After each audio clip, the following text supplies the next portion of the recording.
কলম জানতাম। আমি যদি মনে করি আমি এখন যুবদল করবো বরাবর, কিন্তু আমি এখন ছাত্র দল করতে পারবো। এরা যারা ছাত্র দল করে তারা সবাই যে স্টুডেন্ট ছাড়া ছাত্র দল হবে, কিন্তু আর মহিলা ছাড়া মহিলা দল হবে। এই যুগে স্বেচ্ছাসেবক দল, ছাত্রী দল, শ্রমিক দল, আবার কৃষক দল যত আছে মহিলা ছাত্র দল করা হবে। বেশি ফ্যাসিলিটি মহিলাদের সব দল করা হবে। মহিলাদের কোন দল করা হবে?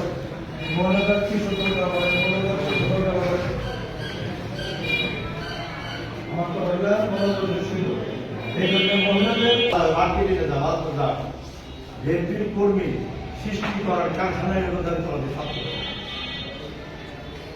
এই জিনিসটা আমাদের বুঝতে হবে।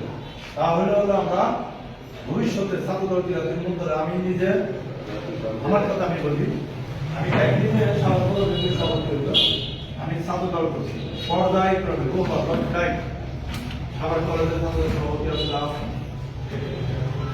উপজেলা ছাত্র দল সভাপতি ছিলাম, আসলে খেলা মনে হয় নাই, পৌরসভা হয় নাই, জেলার সভাপতি ছিলাম, শেষ সদর সভাপতি ছিলাম, সেন্ট্রাল কমিটির মেম্বার ছিলাম।